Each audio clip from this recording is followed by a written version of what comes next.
welcome to all of you to the Economic Times Design Summit 2015. To give a head start to this beautiful morning, I'd like to invite on stage Mr. Rishi Kapoor, Sector Head, Times Conferences Limited, to present the welcome address.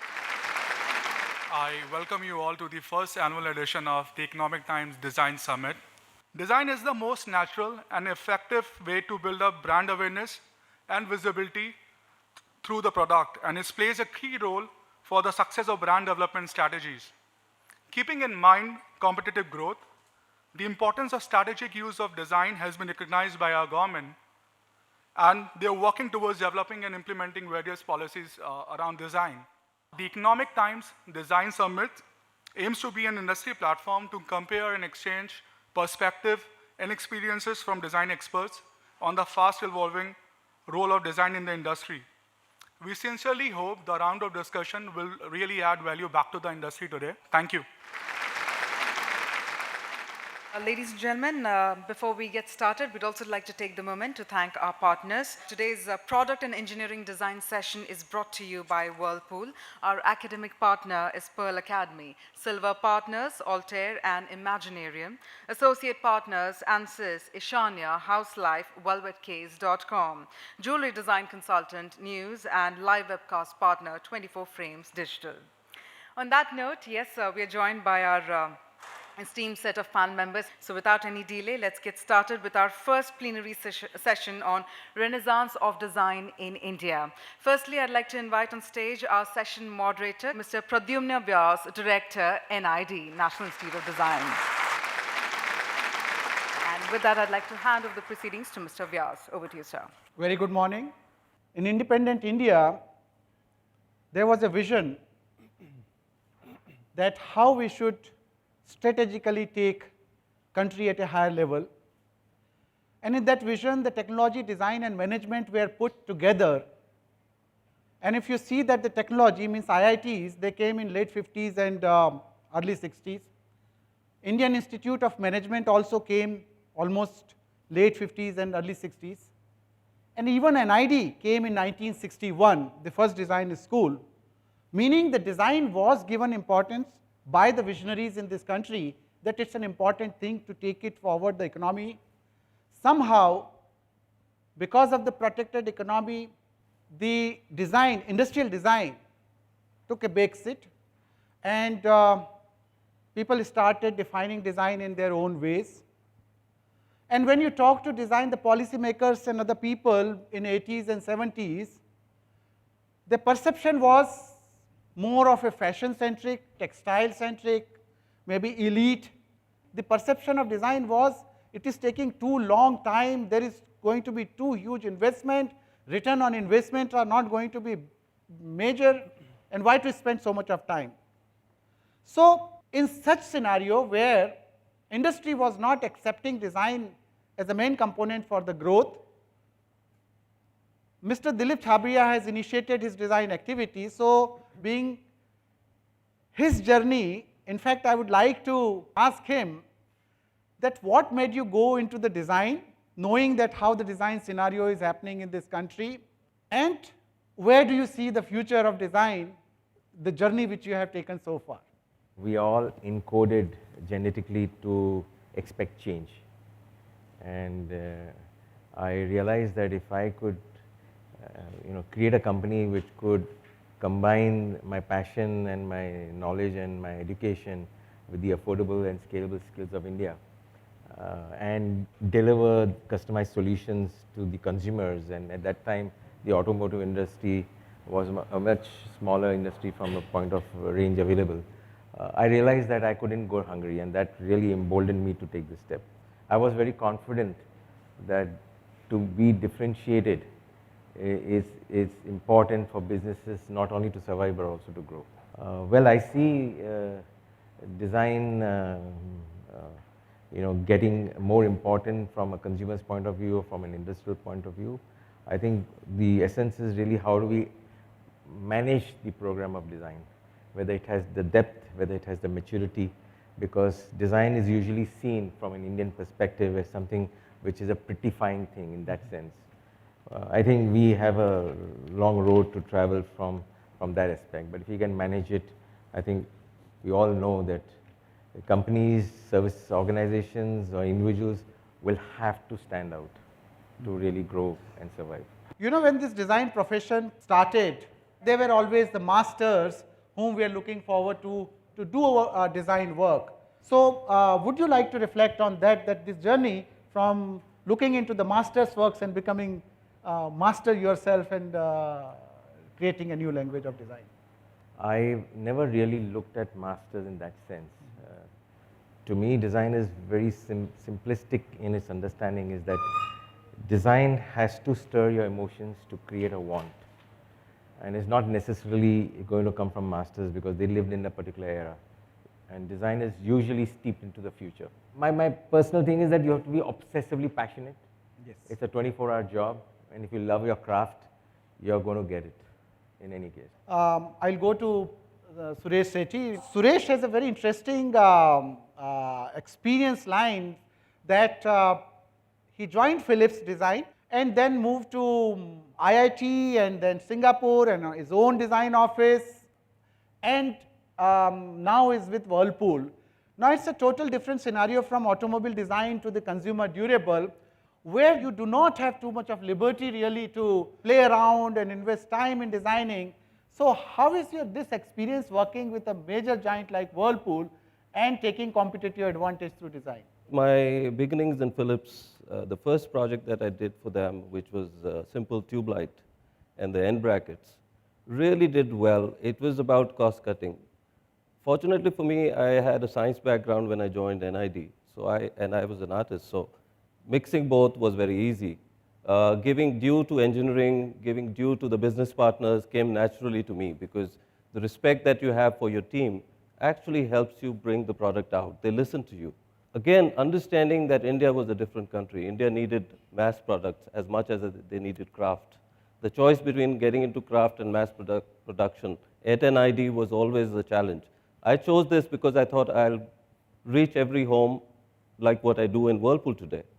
That reaching every home is critical to every product. Getting it in the time frame so that the product comes out at the right cost is critical in the process. So to me, it's been a natural learning, and I don't think that being a designer is more special than being an engineer. I don't think design was a new profession. Of course, we named it design, but engineers were true designers in the first place. It's no longer that 30 years is a long experience. As a child, you grow up to be 25, you start saying, now I'm an adult. In design, exactly that is what I'm doing. I'm an adult now, and this is the time, this is my time. I haven't done anything, I've just experimented so far.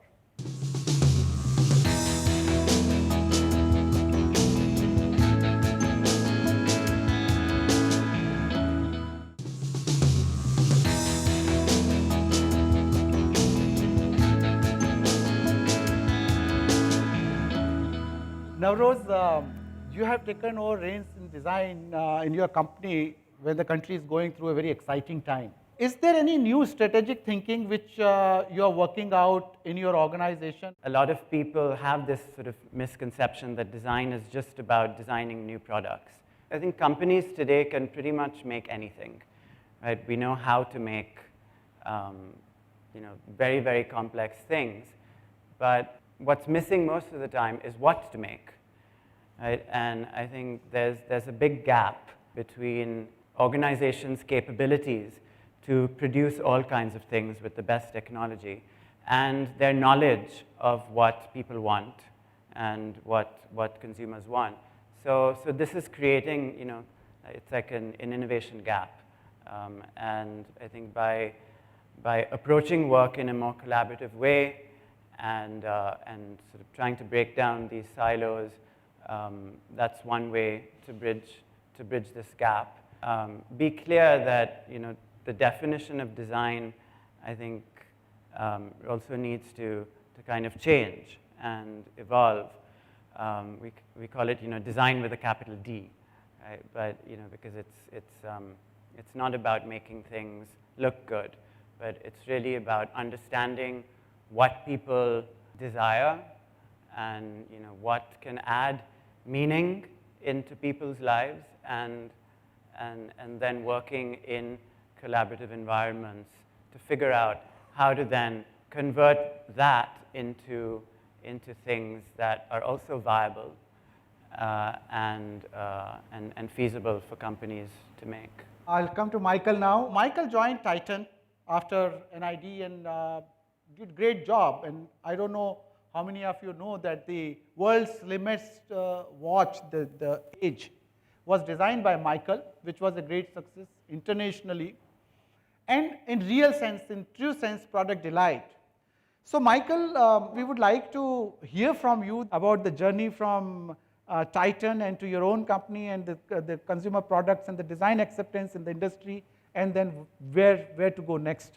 Interestingly, the first project I did wasn't product design. It was the Tanishq branding. And I think that was a sign of an organization that really was open-minded about design and the design sensibilities that one needs.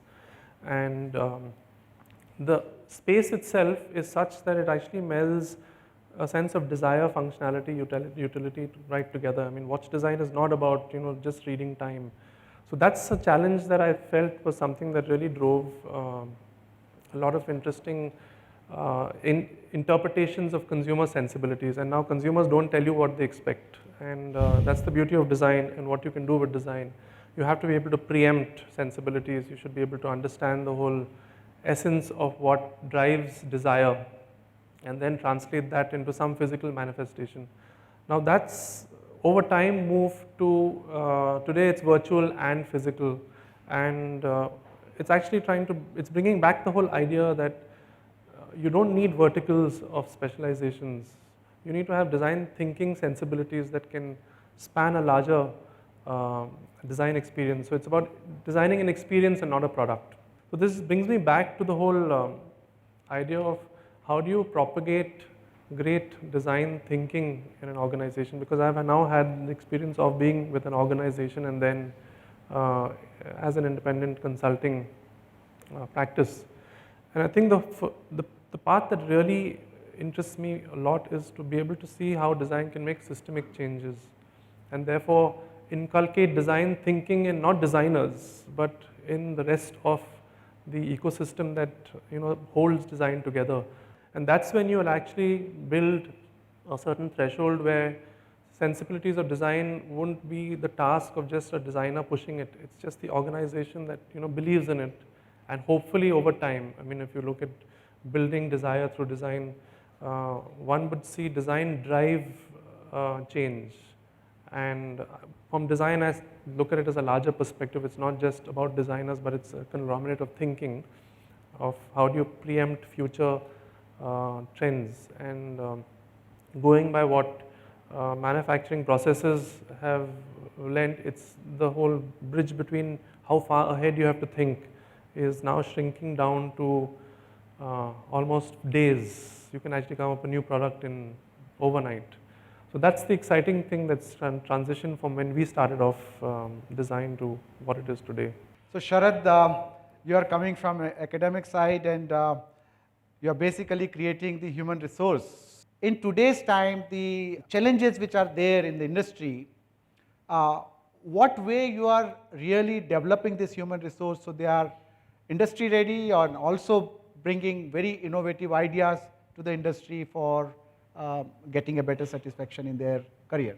The industry is today looking at the right balance between the domain skills, the strategic design, and the human skills to really bring it all together. And along with the skills that we are teaching them, we also really help them to create within themselves an ability to work in teams, work in corporates, and not just be a romanticized artist who's working in isolation, because we are not artists. We are really trying to create designers. So I think the important is to bring that life skills in the students of today, so that when people like Michael and Rose, when they employ these people, they get those skills in place as well. So there are quite a few innovations that we are trying to bring that. We want to encourage schools to actually bring design thinking into their curriculum, not to make designers, but to spread the creative thinking, creative problem solving, and design thinking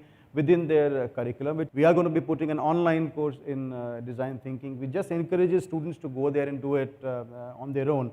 The other stakeholder is the industry.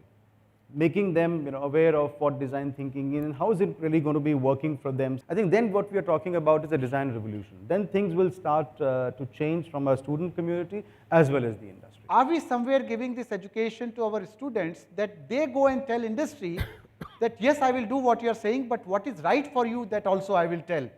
Sustainability aspect, relevance aspect of the product or so. How we are really preparing our youths in this value-based and more humane and more humble designers and which has more empathy with the people and society. It's a fair point, and I think it's how the industry values design. If a particular organization has a value for the designer, they will also start to respect. There is a certain madness which designers bring. Designers are mad, and thank God for that, because if all of them also start to think like the way a typical corporate would do, no design will happen. So everybody will try to create a product which is probably a knockoff of something else, or probably what the marketing is telling them to create. So it's what the designers have to tell, and we have to really kind of in some ways create those kind of designers that have that capability, but they also understand that there is a time, there is a cost, and eventually at the end of the day, like you said, the mission was to reach every home. I mean, is that the vision that the designers is hired for? And how do we align ourselves to the vision of the industry, which again depends from a corporate to corporate, how they are looking at it. But yes, I think as educators, if we can instill those values early on and demonstrate to them how important these values are, how do we build that into the curriculum, how do we can demonstrate to them and how they can emotionally connect to that cause, that will, I think, make that difference. We have a lot of people sitting here in from the industry, and you're practicing designers. Come inside the classroom and share your stories and tell the future designers of today what really works for you, why work ethics are important, why a value system is important, why sustainability is important. It's more credible when it comes from somebody who's been there, done that, who's part of the industry. Anybody would like to respond on that, that the young designers who are joining you, how you are really dealing with their design capabilities and challenges which you have on this, Mr. Chabaria? I think the academia or the industries have to empower designers, and I think the whole mindset has to change. They have to allocate larger budgets on R&D, which doesn't happen, and therefore they expect a magical trade-off in a shorter period of time. I don't think the industry captains have really understood what design is all about in that sense from a global perspective, but it's changing. I would add there, I think design is about new, and new means young energy. So you need to bring in people that are 25 years old into your studios and allow them to play like toddlers. If you do that, you'll get something new. Otherwise, you're going to end up training them exactly like what you are, and that's not the way the future is. It's not necessarily only about budget. It's about the freedom that you give to these young people who are bringing in an energy which is essential for this change. And if we are not listening to them, then we are already no longer doing what we are supposed to do, to bring